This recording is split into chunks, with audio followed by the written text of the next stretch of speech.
coming off the final curve, I could not hear any noise at all. I could hear the throbbing of my heart. I could hear the heartbeat pounding.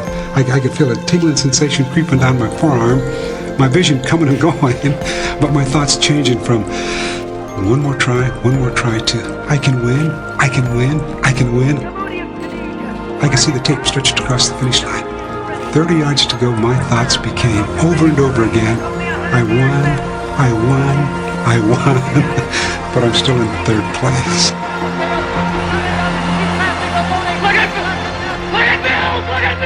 Coming on! Mills is coming on!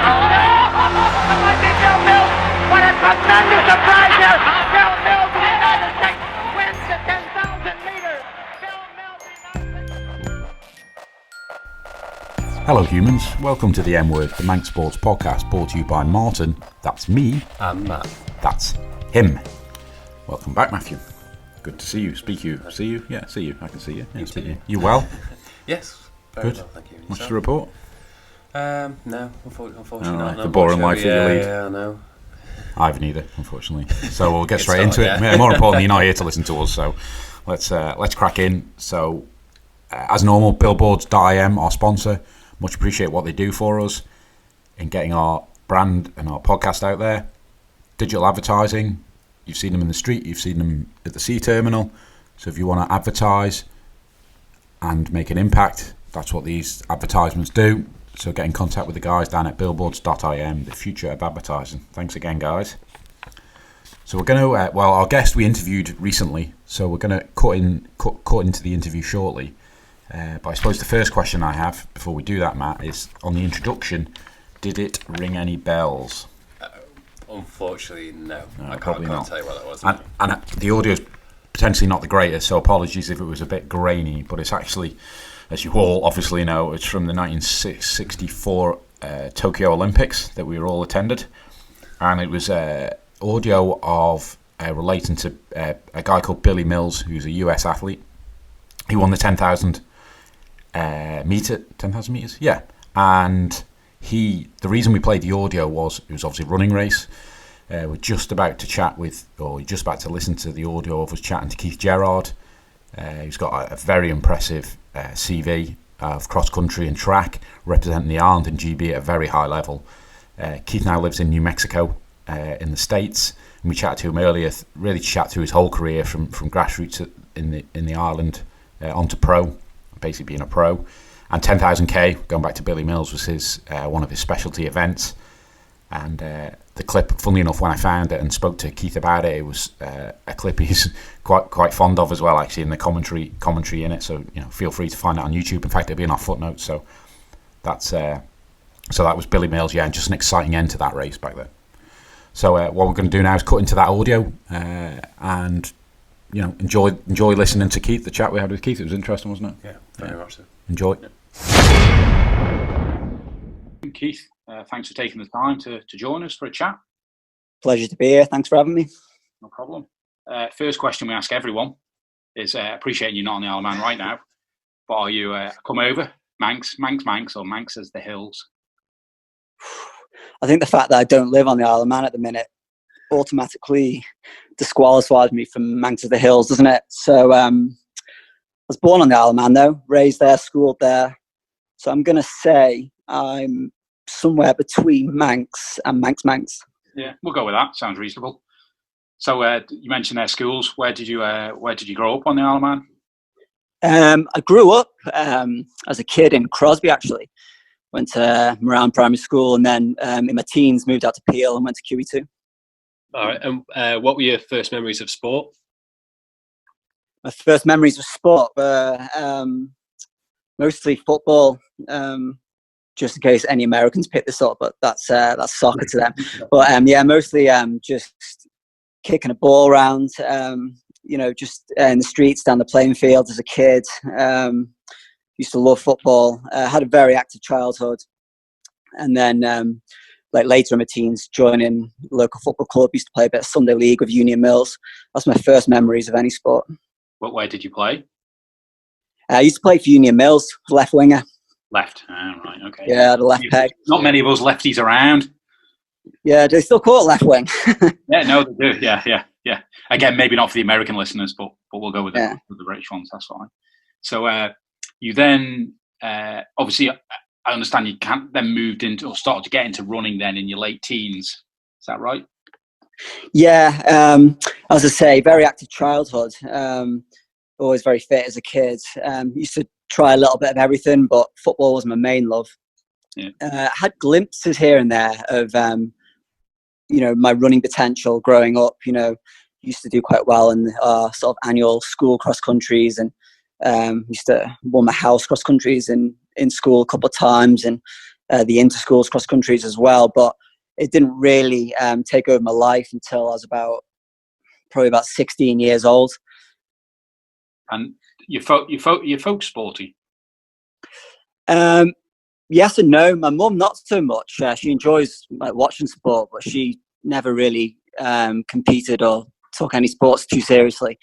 My dad used to play a bit of manx football and was a fairly decent badminton player when he was younger, but neither of them were true runners or competed to any kind of elite level. Grassroots athletes? Yeah, just they just enjoyed sport, and they weren't top level in anything, so not really sure where the genes came from. So as you get into running then in sort of around 16, is that? Yeah, I did. How did that expand out? Yeah, I think, like I say, always very fit as a kid, and used to do quite well in sort of school sports days and school cross country races. And then I remember when I was about just turned 15 years old, for whatever reason, I just started going out a little bit, out running by myself a couple of times a week. Just after school in the dark, just by myself. As I say, I don't really know to what end why I was doing that. I just think I used to just enjoy pushing myself and used to like the feeling of being fit. I'm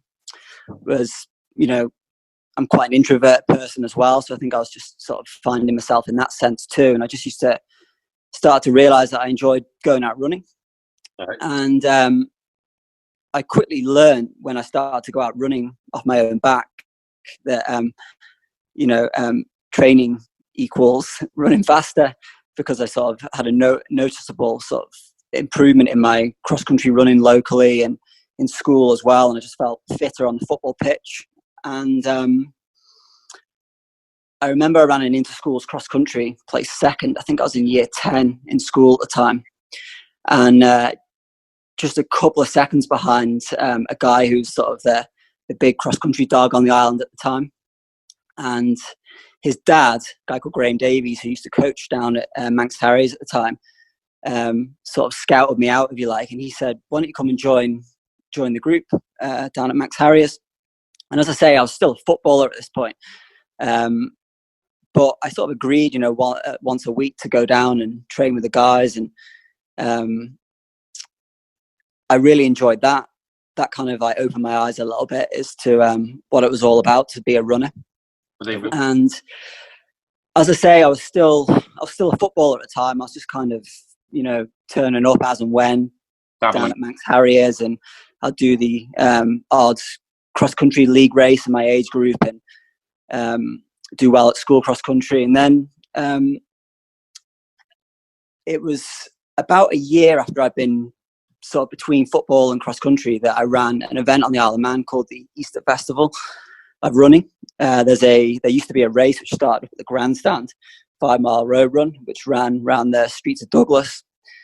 And I was the second local finisher that day. Only 15 years old, but I beat every Manx local bar one, a guy called Andy Fox, who was arguably one of the best runners, or the best runner on the Isle of Man at the time.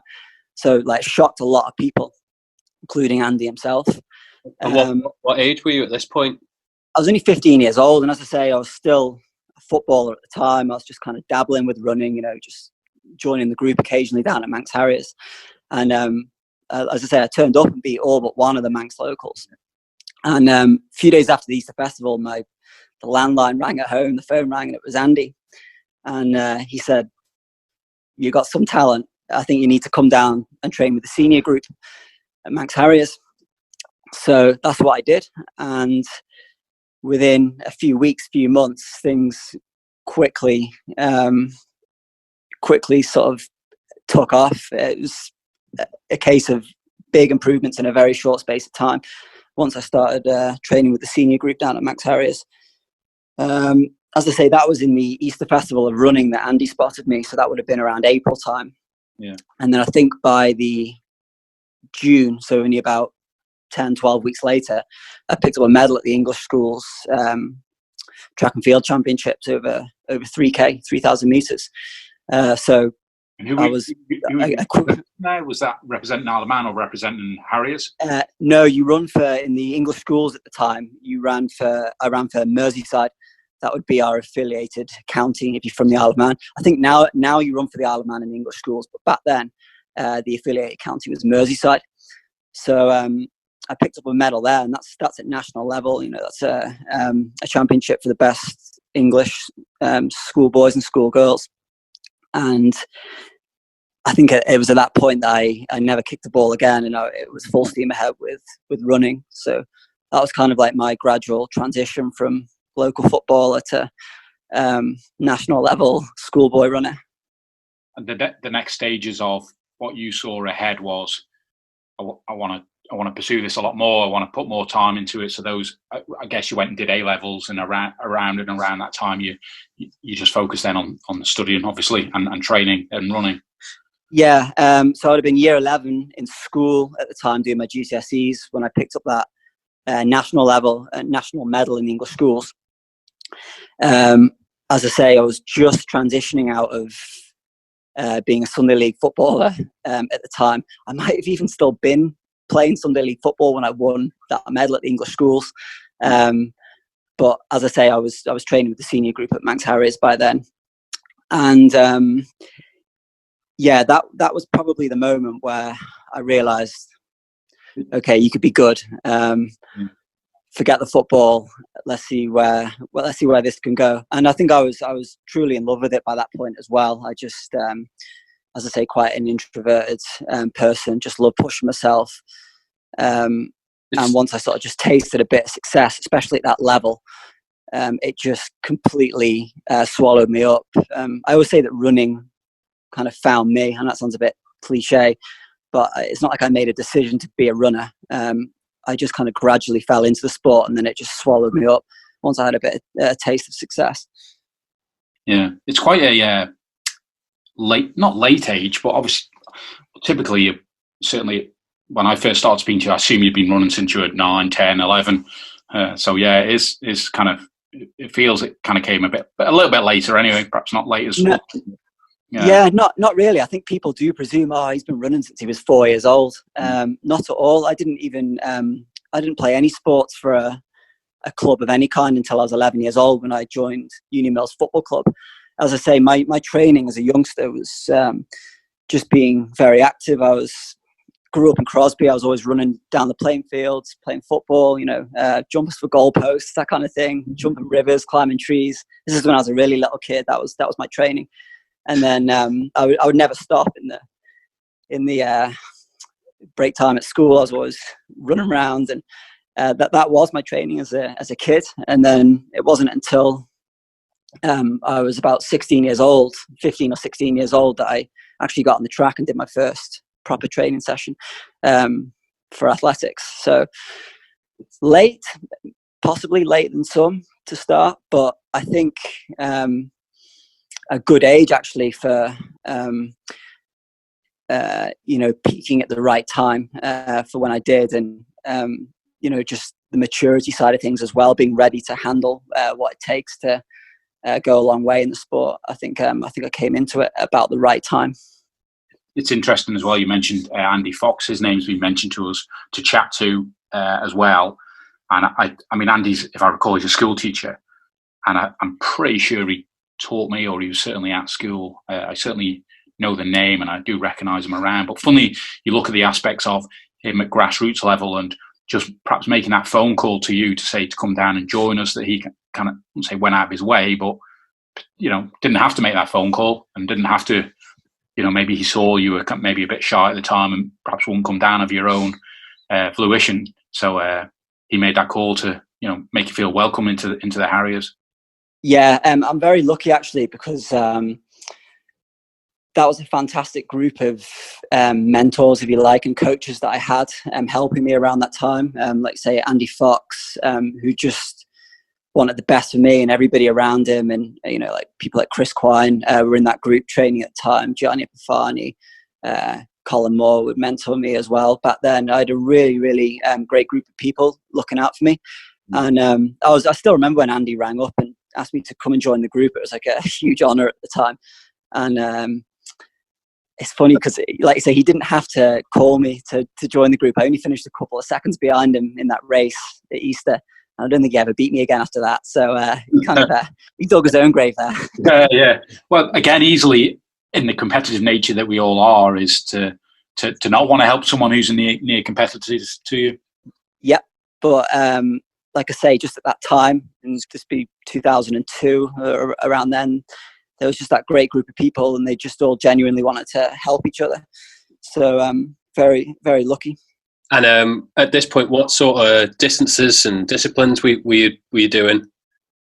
Well, like I say, I was just a schoolboy. So in the English schools category, I was running 3K on the track. And I think in my age group, so under 17s, senior boys, schools cross country, I was running between 4 and 5 miles. The distances can vary a little bit in cross country, and then on the track it would have been 3,000 or 5,000 meters. So always an engine on you then, because that's I was always that was like distance running to me then. Obviously I stepped up as I got older and went to 10,000 meters, and the cross country distances lengthened as I went through the age groups. But back then it would have been 3K, 5K, and then 4 or 5 miles on the cross. Is that what typically happens with cross country? As you move up the age brackets, the distances get further. Yeah, they do. As I say, each race distances can vary slightly, but as a junior, as an under 20, you probably run about between 3 and 5 miles, usually 6 to 8K, and then as a senior, you'll run between 10 and 12K at the national champs. And do they vary throughout the country where you're doing races? Is that pretty standard, or can you go and find longer junior events if you wanted to run a 15 event, or is it pretty standard? I think you could, although there might be rules as to how far you can run when you're a junior. I'd have to do my homework on that, but yeah, I know you're not allowed to run a marathon when you're under the age of, I think it's 18. I'm not sure on half marathon and 10K. I think you can still run a 10K when you're a junior, but the classes that you contest in your age group at national champs would be a set distance usually. Okay. And again, maybe a stupid question, but when you compare cross country to track running outside of the mud, how different are they? Technique wise, what are the kind of principal differences? Well, they're very different, really. I mean, they're the same in that they're both running. You just going from the point A to point B as fast as you can, but technically they're very different. Some people are much more suited to cross country than track. That was the case for me in my very early days, and then other people who are perhaps physically a bit stronger and have a little bit more speed in the legs would be more suited to the track than the cross. They just maybe would sink in the mud. As I say, my specialty was probably cross country right the way through my career, but my track sort of was okay as a junior, and my cross country was very good. And then later on, as I sort of physically developed and learnt the trade, I did excel more on the track as well as the cross. What would you say, looking back in the early days as a cross country, that those key attributes that you had that made you good at that element? Just more from a not understanding what that might be. Is it light-footedness? Is it purely on strength around? It did come very naturally to me. I was very lightweight as a teen and as a junior, so I think that helped me kind of skim through the mud, as I say, light on my feet. just great natural sort of agility, and I would just sort of skim over the mud like it wasn't there. Like other guys who were faster over distances, short distances on the track would just kind of get to the mud and sink, and I would just seem to always romp over the mud and find it easy. If anything, it just came very naturally to me, and I think it was because I was very light and agile. But it's a bit of a mystery why some people are great on the cross and then others aren't, and vice versa. Everybody just has their kind of niche, and I was just good on the cross. And honestly, the muddier and hillier, like, the better for me, because the courses can vary. Some of them can be flat and dry, and some of them can be really muddy and hilly. And generally, the tougher the course, the more I came into my element, really. Did you do any? Just speaking of hills, did you do any fell running during those times, or during your career at all? Yeah, I did actually. Yeah. So in that kind of like year where I was dabbling with football and running and kind of popping down to Max Harry's once a week, I'd go and do the local fell runs as well, just on a Saturday or a Sunday morning. And they were great fun. I used to just put football boots on, because they were usually like muddy courses, and just peg it up the hill and back down again. And that was all great kind of that's all great memories as well. I just really enjoyed being around runners and, like I say, pushing myself, that kind of introvert side of it. I think as I got into my teens, I found that was what I enjoyed most, rather than being involved in a team sport.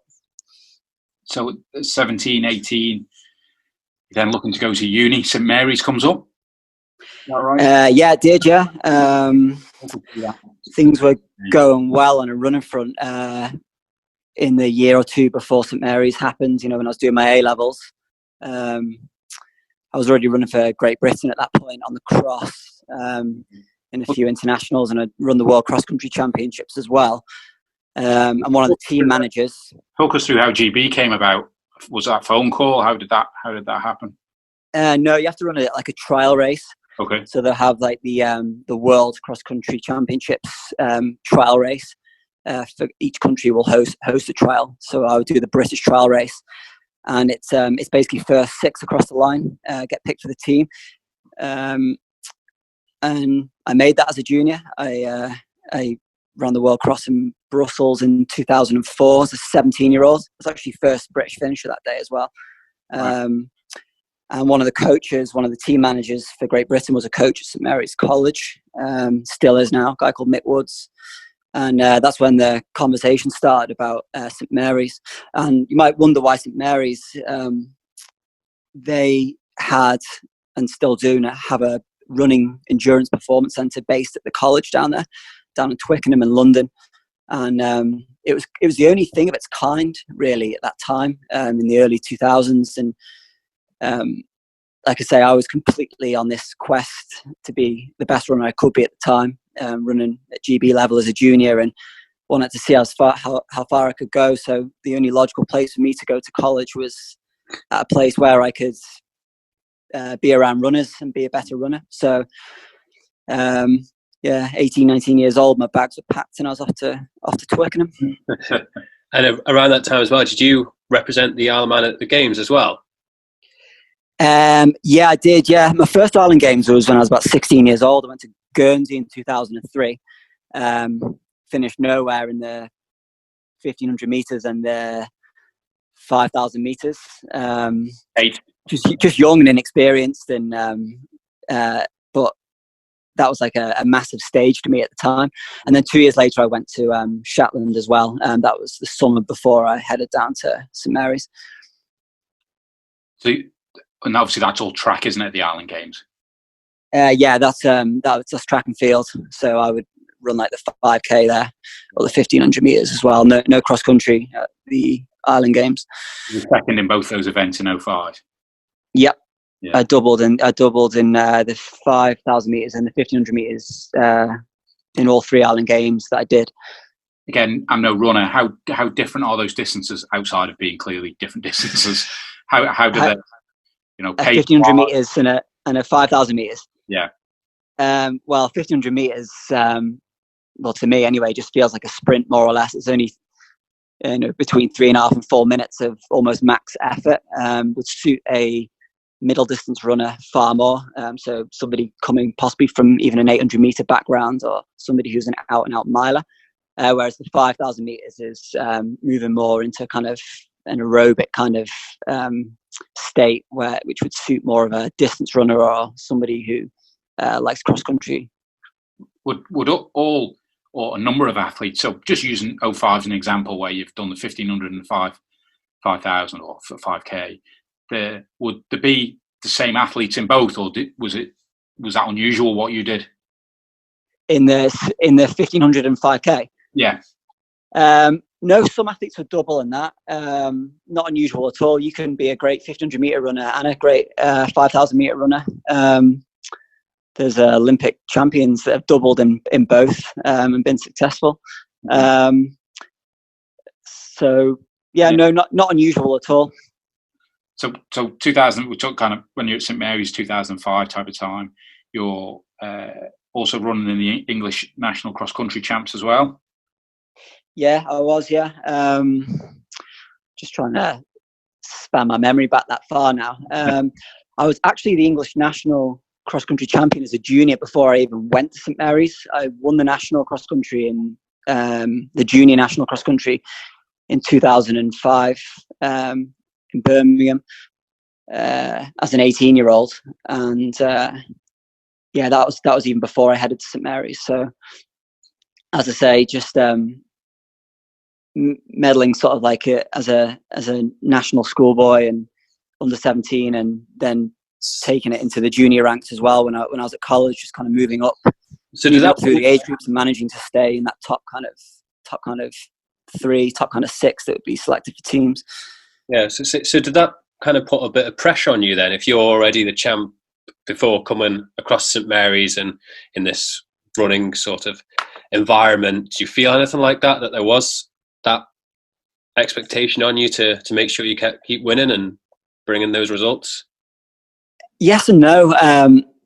Yes, in that like a lot of my competitors were at St Mary's with me. As I say, I was a national cross country champion before I went to St Mary's, and the guy that finished second behind me was in the room next to me in our dorm at St Mary's, and then he took the title off me the following year when we both lived together at St Mary's. So there was that kind of competitive side to it where we're all living together and we're all technically teammates, but we're all rivals as well, because we all do the same national championships and we're all vying for the same Great Britain spots on teams. So, and I was very young as well at the time, just a teenager, and as you say, had only been in the sport a few years by this point. So, like looking back, I did used to sort of, it was quite a lot of pressure. Yeah, I did used to sort of feel quite anxious a lot of the time.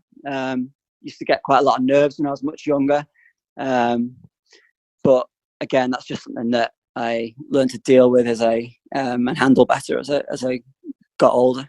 And in that environment, obviously, assume you've got training partners there as well. Back then, maybe it's not like it was a million years ago, but did they provide all the support around nutrition, strength and conditioning, even sports psychology? Was that kind of thing at that level at that stage? Yeah, they did. They had coaches who were employed full and part-time at the college to take group training sessions, and they would have a physio that would come in once or twice a week. And if you're a funded athlete like I was at the college, you're entitled to get a physio spot each week. So that was obviously very helpful. But I think the main reason I was there was just to be in an environment around other ambitious runners. Although looking back, I was probably one of the more intense people down there. As I say, I took it very seriously from the moment I won that medal at the English schools as a schoolboy, 16-year-old. It was no turning back, and it wasn't a hobby to me. It felt like life and death sometimes. Yeah. Which is quite unusual for a teenager, because usually you have to do all you can to keep the teenagers out of the bars and keep them out of trouble. But I was quite different in that sense. I was extremely diligent and dedicated, almost probably to my own detriment at times.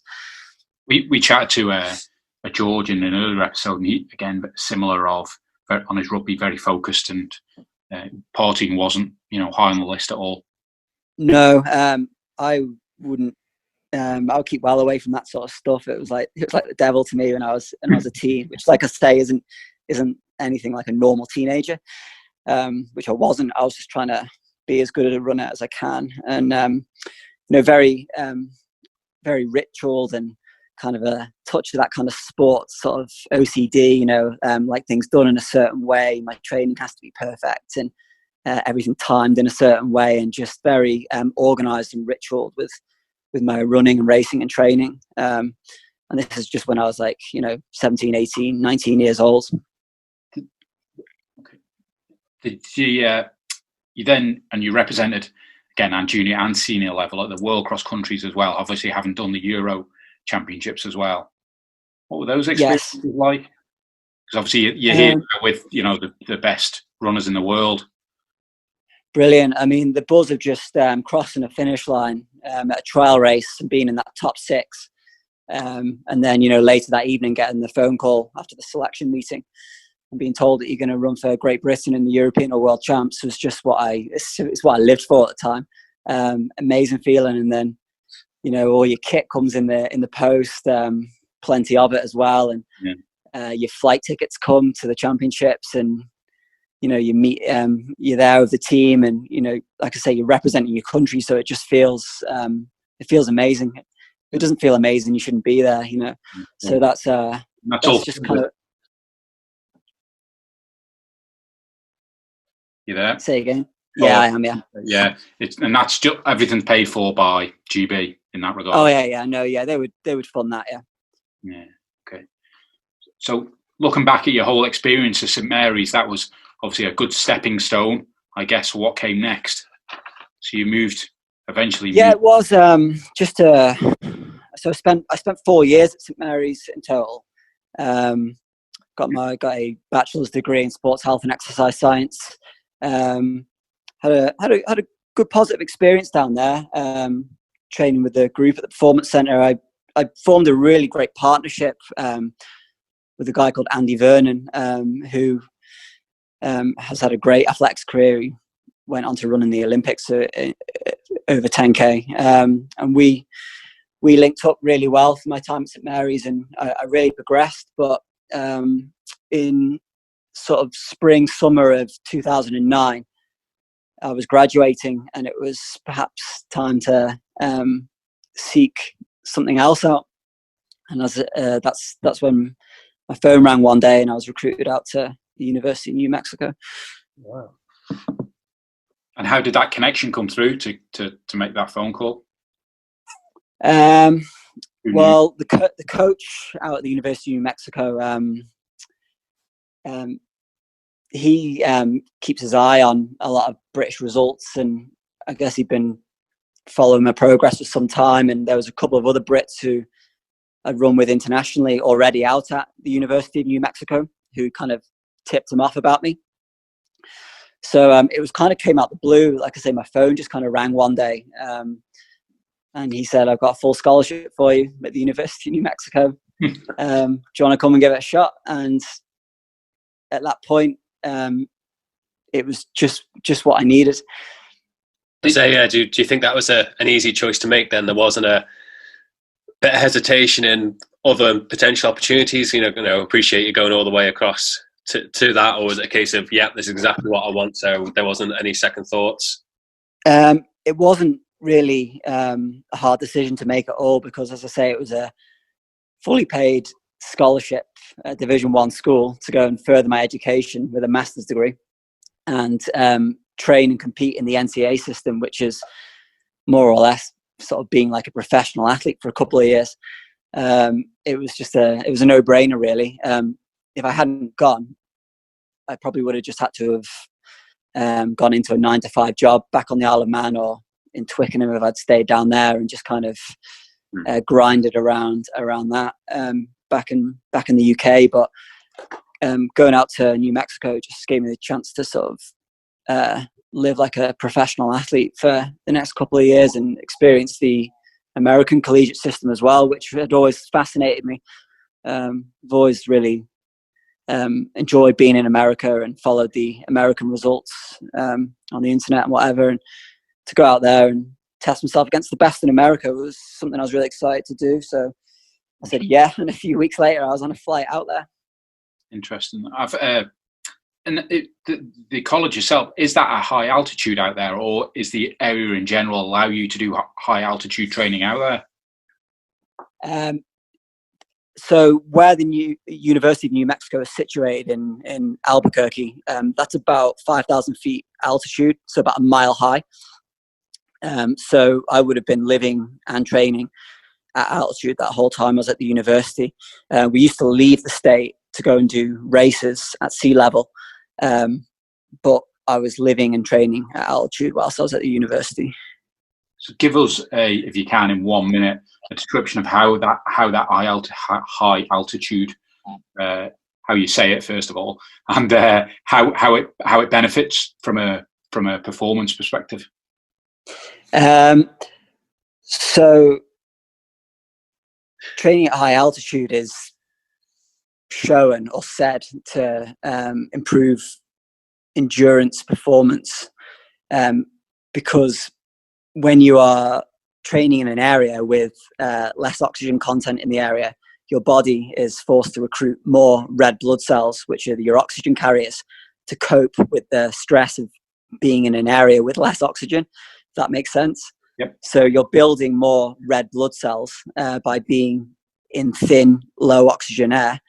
And then when you leave high altitude with your red blood cell count built up and go and race at sea level, where there is more oxygen in the air, you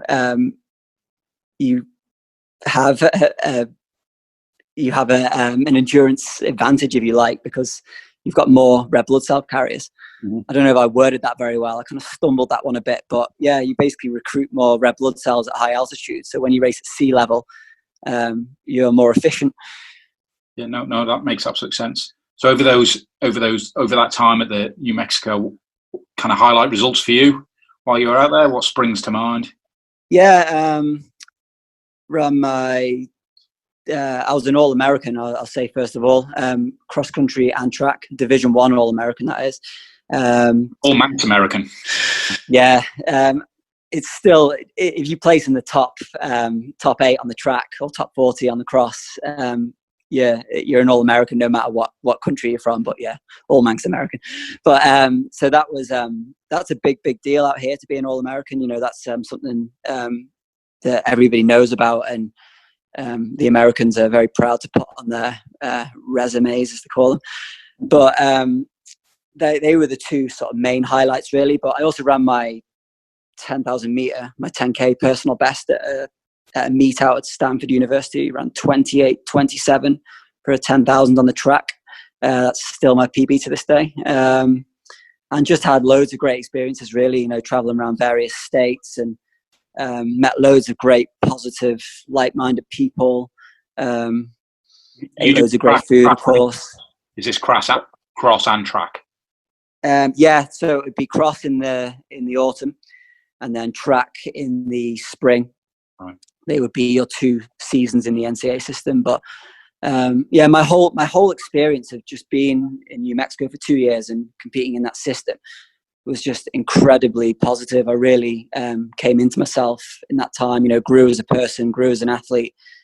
Just really loved being in this environment here. And obviously, I'm still here today, so I think that says a lot. But yeah, no, and to have it all, like I say, full scholarship as well, and actually leave at the end of it with having furthered my education, it was just win-win-win situation.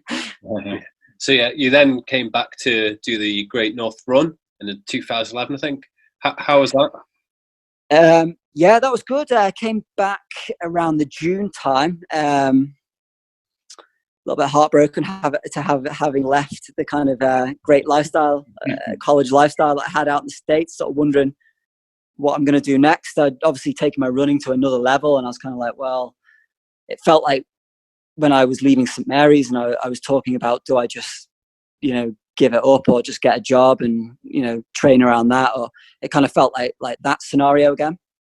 So I came back to the Isle of Man initially and was just floating along, bit of part-time work, and got invited to the Great North Run in the September of 2011.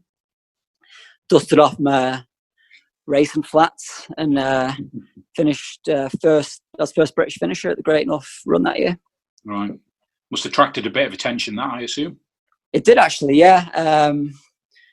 Quite a late decision to do it. Like I say, I was invited over there to go and run it, and especially like on the Isle of Man, it kind of, the Great North Run is a very prestigious race, isn't it? I think everybody in Britain knows what the Great North Run is, and to be the first British finisher definitely attracted some attention and woke me up to some more possibilities as well.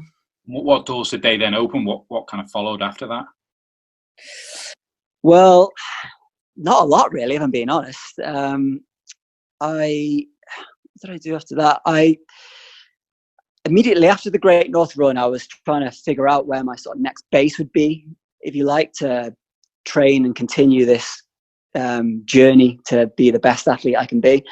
So immediately after the Great North Run, I checked out a couple of performance centres, if you like, in the UK. I went through Loughborough and linked up with a few runners there for a little while, and because UK Athletics had a performance house set up there at the time, so I went to see what that was all about.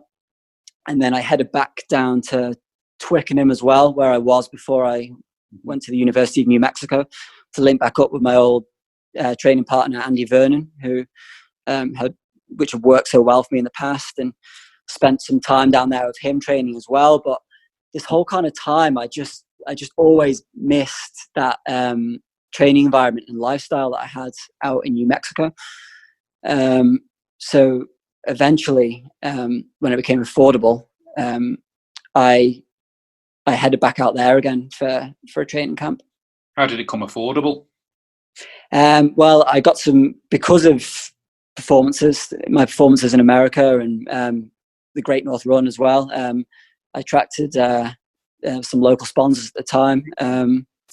Had Isle of Man Sports Aid funding and had done for many years, and got a couple of local sponsors on board as well. And I was also getting my clothing and kit from Adidas at the time as well. So I was kind of like grouping together some forms of financial support, which were able to help me sort of live this lifestyle of training in New Mexico and then competing in the UK. That became like my kind of my plan for the next few years, if you like, to use New Mexico as my training base, and then return to the UK for the championships and trials. And I assume, ultimately, even with sponsorship, that the lifestyle isn't perhaps what some people might perceive as necessarily glamorous. It's just training. No, it's not. It's in a friend's houses type of thing, giving on couches.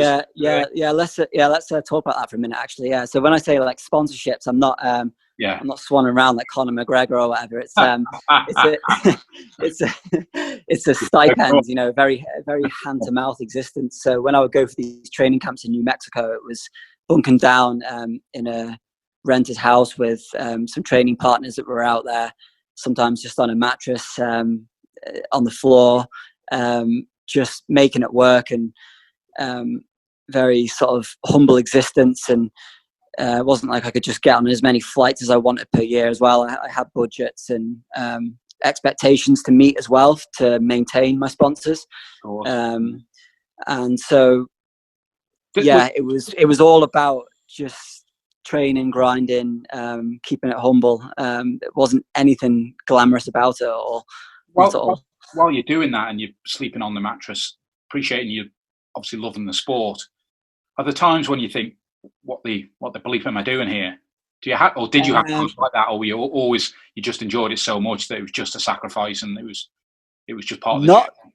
Not initially, when I was kind of in my mid-20s, you know, fresh out of college, and I was winning the national cross countries as a senior at this time, and still consistently making Great Britain teams, and I was just loving life, and all I cared about was running and being better at running. But a little bit later on,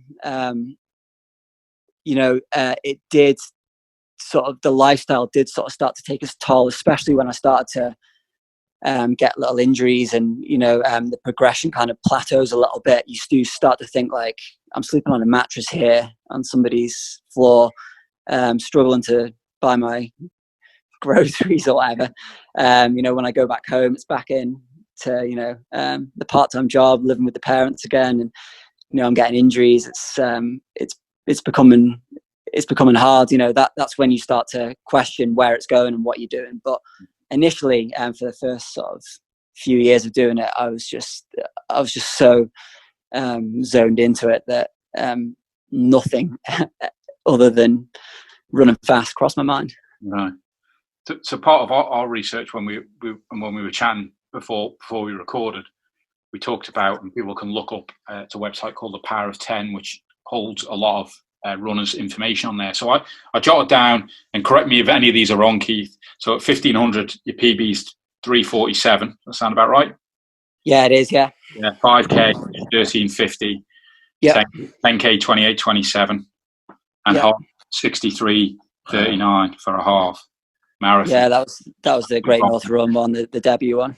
I assume that was all downhill at that speed. That must have been all downhill. So looking at those, they're bonkers. Looking at those, I mean, to me, there's such a vast range from 1500, obviously, and there is a vast range between that and half. To have that again, do many runners have that much range in their running times, or is it just naturally over a runner's career they'll tend to perhaps move up endurance over time, like perhaps Mo Farah as an example, where I guess he does more marathons than he used to? Yeah, people move up the distances usually. Some people are just like an out and out distance runner, so they will, start with like the 5 and 10K and at an early age, maybe just go straight up to kind of the half and the marathon. But for me, I was always kind of like mentored to, work on speed a little bit when I was younger. So keep in touch with the 1500s and the 5Ks, which is still kind of short distance, really. And then progress kind of up to the 10,000 and the half marathon a little later on.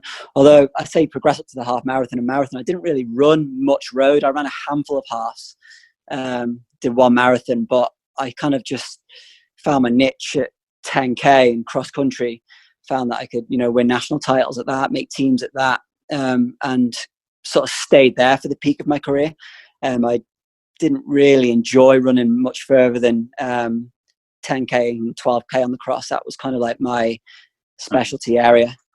And how did the training differ between those differences? Like, would some days you're just concentrating on the lower end, say the 1500, and then others you go out for, your 10K runs, or like how did you approach them in that sense? I more or less trained like a kind of 10K/5K runner the whole time, and ran cross country off of that, and ran my 1500s off of over distance training as well. And then when I ran a couple of halves, I just kind of maybe tagged on a few long runs, or did a couple of half marathon specific sessions in the final few weeks build up. But I more or less kind of trained like a 10K runner the whole time, and then just adapted from that, because like I say, the 10K was my main strength, so I would kind of stay in that realm and then adapt from there. Then obviously uni's times and the colleges, you've got coaches there. When you've come out of that environment, do you then have your own coach? Yeah, so in my final year at University of New Mexico, I linked up with a coach called R. Acevedo, a guy who lives out here in Albuquerque. Mm-hmm.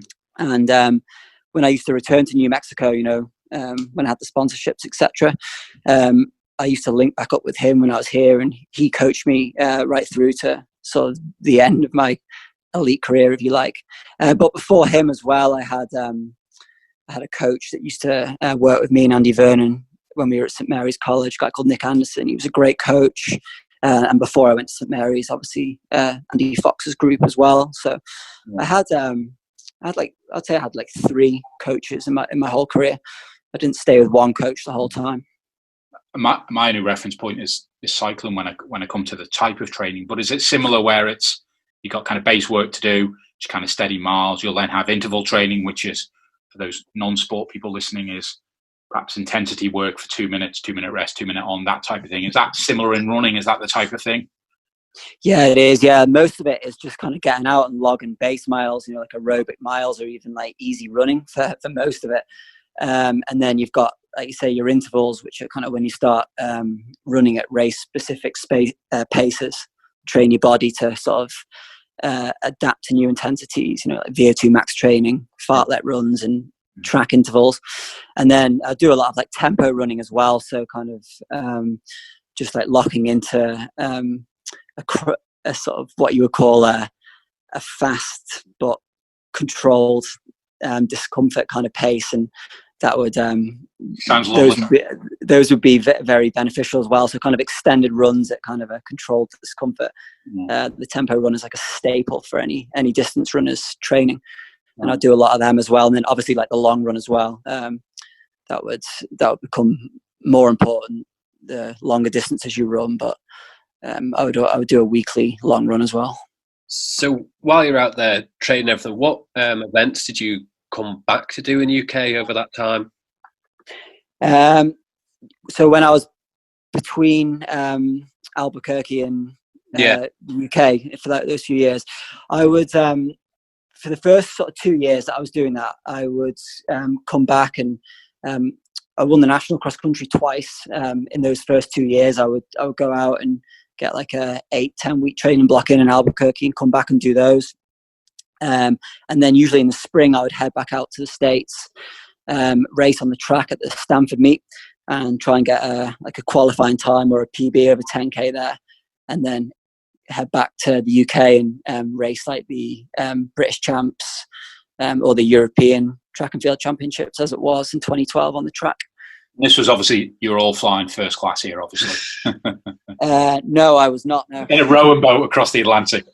No, this was just me booking my own flights and picking my own races. It's just I had my coach who would meet me in New Mexico, but other than that and the kind of the stipend money that I would get, it was that was pretty much as far as my team went, if you like. And during you continue to represent the island at Island Games level?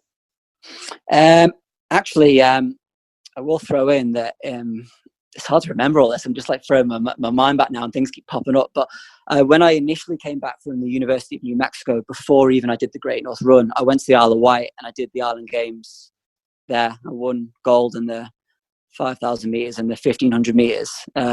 Actually broke the Island Games record in the 1,500 meters, and it still stands now. Not sure how long it'll stand for, but it still stands now, which I'm quite impressed with, because the very first time I did the Island Games, when I was like 16 years old, as I say, I think I was knocked out in the heat, finished nowhere.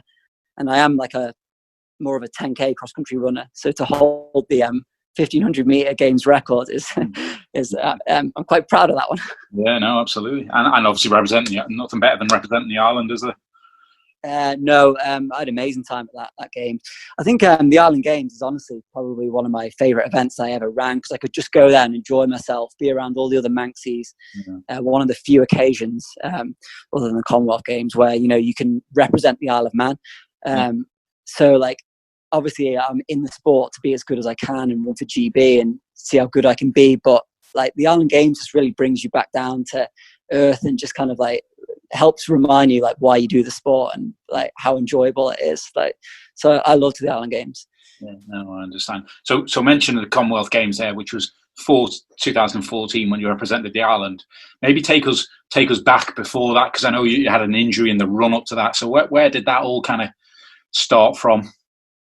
Injury aspect, running it, and that experience of running up to getting into the commies and doing the commies. I ran the Commonwealth at Glasgow in 2014 around the 10,000 meters on the track, and I qualified the year before, 2013. And you're right, I did. It wasn't ideal for me. My lead into Glasgow, far from it, actually. Right at the end of 2013, I remember it vividly. I was out on Christmas Eve doing a training session over on QE2 field, and my knee completely went. To this day, I'm not even totally sure what happened, but my knee completely went. And for the next kind of few weeks and months, just I couldn't run at all. Even just kind of walking around was quite painful. And after much treatment and, rehabbing and cross training and just praying, around May time, I started to get back into some running again. And this is only a couple of months really, before the Commonwealth Games. So I've missed a lot of time, and I'm coming into it very late.